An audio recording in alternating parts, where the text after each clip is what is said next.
Guys, तो आज के इस वीडियो में क्या होने वाला है। आज के इस वीडियो में हम लोग कवर करने वाले हैं मैथ क्लास 8 एनसीईआरटी बुक से जो तुम्हारा एक्सरसाइज यहाँ पे 3.1 देखने को मिल रहा है इसकी क्वेश्चंस को। ठीक है, तो यहाँ पे अगर हम लोग इस क्वेश्चंस को सॉल्व करने आ रहे हैं तो तुम्हें अगर इंट्रोडक्शन वीडियो नहीं देखा है तो इंट्रोडक्शन वीडियो जाकर देख सकते हो। उसमें मैंने सारी चीज़ों के बारे में अच्छे तरीके से समझा रखा है, तो तुम्हें जो है कंफ्यूजन वगैरह नहीं रहेगा। ठीक है, और बाकी जितने भी एक्सरसाइजेज हैं एनसीईआरटी या फिर आर एस अग्रवाल का, उन सभी को प्रॉपर प्लेलिस्ट बन चुका है, तो तुम जाकर प्लेलिस्ट को भी देख सकते हो। फिलहाल अगर हम लोग क्वेश्चन नंबर 1 की बात कर रहे हैं, इसमें तुमसे पूछा गया है, यहाँ पे कुछ फिगर्स दे दिए गए हैं और यहाँ पे तुमसे टोटल 5 क्वेश्चन दे दिए गए हैं और बताया पूछा गया है कि इसमें से कौन कौन सा फिगर जो है ये जो वर्ड लिखा गया है उसमें से है। कोई दिक्कत नहीं है, बहुत ही आसानी से सॉल्व हो जाएगा। तो अभी तक देख चुके हो वीडियो को तो वीडियो को लाइक कर दो, चैनल पे नए हो सब्सक्राइब कर दो। देखो कैसे यहाँ पे जब हम लोग बात करते हैं यहाँ पे सिंपल कर्व फिगर की और सिंपल क्लोज्ड कर्व की, तो यहाँ पे जो है तुम्हारा कॉन्सेप्ट को क्लियर होना बहुत ही ज़्यादा जरूरी है। कॉन्सेप्ट अगर तुम्हारा क्लियर नहीं रहेगा तो तुम्हें बहुत ही ज़्यादा कन्फ्यूजन का सामना करना पड़ेगा। तो यहाँ पे हम लोग इसका कंफ्यूजन को दूर करते हैं और देखो किस तरीके से। देखो सबसे पहले तो तुम्हें यहाँ पे दोनों में कर्व देखने को मिल रहा है, तो कर्व का मतलब ये होता है कि जब भी कोई प्लेन सरफेस पे, ये जैसे कि ये पूरा स्पेस जो है हमारा ये प्लेन सरफेस है। ठीक है, तो इस कहीं पे भी हम लोग एक पॉइंट पे जो है अपने शार्प पेंसिल को रखते हैं और कहीं से भी घुमा देते हैं ना, तो ये जो है हमारा कर्व कहलाता है। ठीक है, विदाउट मतलब ये जैसे यहाँ पे हम लोगों ने लगाया पेंसिल और यहाँ से हम लोग बिना उठाए कहीं पे भी ले जाके छोड़ दिए, तो ये हमारा कर्व हो गया। ठीक है, और कर्व में भी दो प्रकार का कर्व, एक तो ओपन कर्व और दूसरा क्लोज्ड कर्व। जैसे कि इस केस में तुम देख रहे हो तो यहाँ पे कहीं पे भी जाके हमारा वैल्यू जो है इंटरसेक्ट नहीं कर रहा है। अगर इंटरसेक्ट मान लेते हैं ऐसा हो तो क्या ये क्लोज्ड होगा? नहीं। क्लोज्ड होने के लिए उसे जो है जहां से शुरू हुआ था वहीं पे आके खत्म होना पड़ेगा। चाहे फिगर कैसा भी बने, कैसा भी अंत में आके जहां से शुरू हुआ था वहीं पे आके खत्म हो, तो वो क्लोज फिगर है। और वहीं पे अगर ओपन फिगर, तो मैंने तुम्हें बता दिया कि सिंपल सा कहीं पे भी इंटरसेक्ट नहीं करना चाहिए और सीधा वो हमें जो है उसका एक एंड जो है अलग देखना चाहिए। जिसका एग्जांपल बहुत सारा तुम ले सकते हैं, ऐसे आर जो दे दिया, यहाँ से बिगनिंग पॉइंट था आर का और ये हमारा एंडिंग पॉइंट है, कहीं से भी जाकर मिला नहीं है, तो ये वैल्यू हमारा जो है ओपन फिगर कहलाएगा। ठीक है, और देखो यहाँ पे हमें से पूछा गया है क्लोज्ड फिगर नहीं बल्कि सिंपल क्लोज्ड और सिंपल कर्व। तो कर्व तो मैंने बता दिया कि कहीं से भी उठाकर और सीधा ले जाके छोड़ सकते हैं, तो वो वैल्यू हमारा कर्व कहलाता है। लेकिन सिंपल कर्व का क्या मतलब हुआ? तो देखो सिंपल कर्व का मतलब होता है जैसे ये हम लोगों ने कर्व खींच लिया। ठीक है, तो कर्व तो तुम ऐसे भी देखे हो, ऐसे भी देखे हो, कैसे भी कर्व को देखे हो, केवल जो है वैल्यू वो तुम्हारा अगर मैच कर जाए तो उसके इसमें कर्व को बोलोगे क्लोज फिगर। तो इसमें जो है सिंपल कर्व के लिए क्या होता है कि जो भी तुम्हारा कर्व है वो एक दूसरे को इंटरसेक्ट नहीं करना चाहिए। जैसे इस केस में यहाँ पे तुम्हें इंटरसेक्ट करते हुए दिख जा रहा है, तो ये वैल्यू तुम्हारा सिंपल कर्व नहीं होगा। सिंपल का मतलब समझ गया? केवल जैसे यहाँ से उठाए, यहाँ से ये वैल्यू तुम्हारा कर्व हो सकता है। ठीक है, ये कैसा भी ले आके छोड़ दो कर्व हो जाएगा। और अगर तुम यहाँ से ऐसे करके और फिर यहाँ से ऐसे करोगे तो ये वैल्यू तुम्हारा कर्व नहीं कहलाएगा। और सिंपल कर्व तो और भी नहीं कहलाएगा। क्यों कर्व नहीं कहलाएगा? क्योंकि कर्व का डेफिनेशन ही होता है किसी प्लेन सरफेस पे विदाउट लिफ्टिंग आवर पेंसिल जो फिगर बनता है वो हमारा कर्व कहलाता है।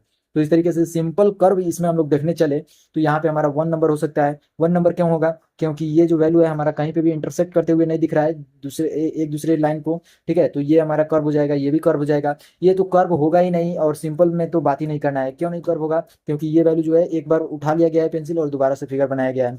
ये भी हमारा सिंपल कर्व नहीं होगा। कर्व तो होगा ही, ये क्लोज्ड कर्व होगा, लेकिन सिंपल कर्व नहीं होगा। क्यों नहीं होगा? क्योंकि इस केस में जो है ये तुम्हारा सिंपल कर्व होने के लिए तुम्हारा वैल्यू कहना चाहता है कि इंटरसेक्ट नहीं करना चाहिए फिगर। लेकिन इसमें तुम क्या देख रहे हो कि फिगर जो है तुम्हारा इंटरसेक्ट कर रहा है।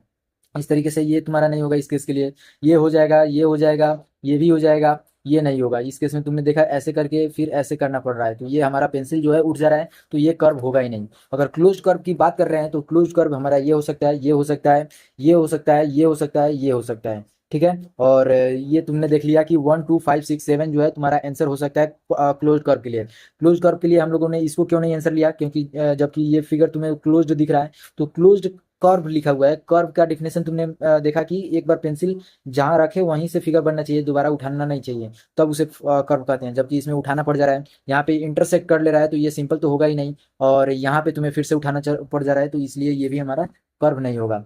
पॉलीगॉन के केस में क्या होता है कि लाइन सेगमेंट से बना हुआ जितना भी फिगर होता है वो तुम्हारा पॉलीगॉन कहलाता है। लाइन सेगमेंट क्या होता है? जो दो एंड पॉइंट वाला लाइन हम लोग देखते हैं उसको हम लोग लाइन सेगमेंट बोलते हैं। जैसे इस केस में तुम्हें देखने को मिलेगा क्या कि ये लाइन सेगमेंट है, ये टोटल तुम्हें 1 2 3 4 और 5 लाइन सेगमेंट्स देखने को मिल रहे हैं। और ये पांचों लाइन सेगमेंट मिलकर जो है एक पॉलीगॉन को बना रहा है जिसके पास 5 साइड है। तो ये हो सकता है, ये भी हो सकता है। क्या ये होगा? नहीं, लाइन सेगमेंट में तुम्हें बिल्कुल स्ट्रेट लाइन देखना पड़ेगा।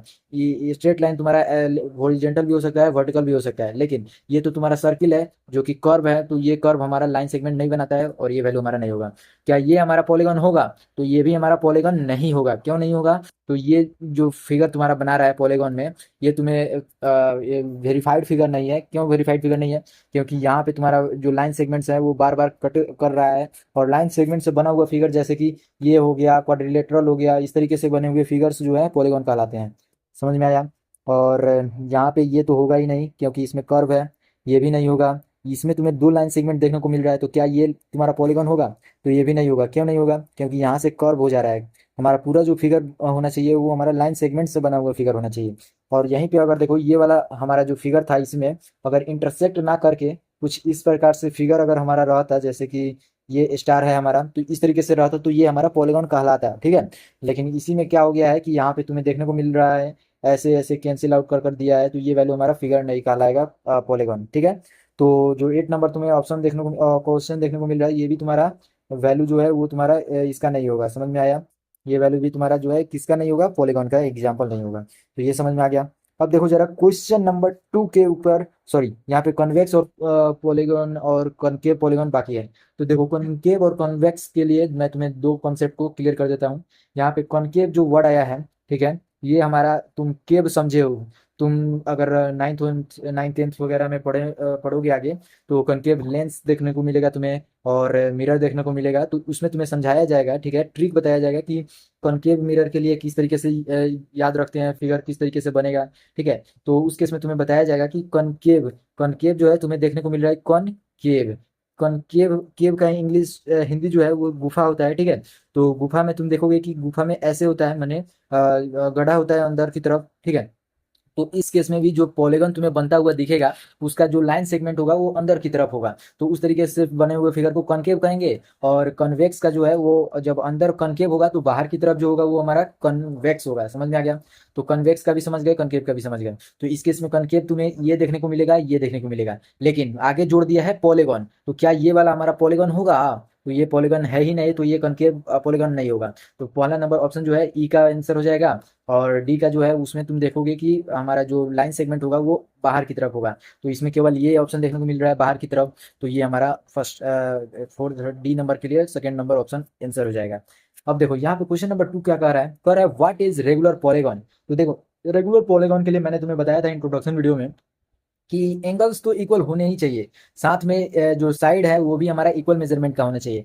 जैसे कि इक्विलेटरल ट्रायंगल में पहले तुम देखते थे, तो यहाँ पे सारे जो भी तुम्हारा ट्रायंगल का एंगल्स बनता था 60 डिग्री का मेजरमेंट का बनता था। और साइड जो है वो तुम्हारा किसी भी एंगल कितना भी बड़ा हो सकता था, लेकिन वो तीनों का तीनों मेजरमेंट में इक्वल होना चाहिए। जैसे ये अगर 6 होगा तो ये भी तीनों 6 होना चाहिए था। तो इक्विलेटरल में तुम्हें एंगल्स भी इक्वल और साइड भी इक्वल देखने को मिलता था। तो उसी तरीके से तुम्हें क्या देखने को मिलेगा कि जितने भी पॉलीगॉन होते हैं, चाहे वो 4 साइड 5 साइड से बने हुए पॉलीगॉन हो, उस सारी साइड में तुम्हें एंगल इक्वल देखने को मिलेगा और उसके साइड भी इक्वल देखने को मिलेगा। तो अगर तुम रेगुलर पॉलीगॉन को डिफाइन करना चाहते हो तो तुम इस तरीके से लिख सकते हो, regular polygon having equal side and equal angles. ठीक है, इस तरीके से भी तुम्हारा क्वेश्चन नंबर 2 का आंसर हो जाएगा। अब कह रहा है state the name of regular polygon of having 3 side 4 side और 6 साइड। तो 3 साइड से बनने वाले ऐसे पॉलीगॉन का नाम बताओ जिसमें तुम्हें देखने को मिलेगा वो रेगुलर पॉलीगॉन, यानी तुम्हारा एंगल भी इक्वल और तुम्हारा साइड भी इक्वल। अब देखो ट्रायंगल तो तुम्हें 3 प्रकार का देखने को मिलता है, स्केलेन और आइसोसेलेस और फिर इक्विलैटरल। तो इस तरीके से क्या तुम कहोगे कि ये तीनों हमारा जो ट्रायंगल बन रहा है वो 3 साइड वाला है वो हमारा रेगुलर होगा? तो ये जवाब है नहीं। क्यों नहीं? क्योंकि उसके इसके लिए हमें इक्वल एंगल इक्वल साइड देखना पड़ेगा। तो ये केवल केस जो है हमें देखने को मिलता है इक्विलेटरल के लिए। तो इक्विलेटरल इस केस के लिए हमारा आंसर हो जाएगा।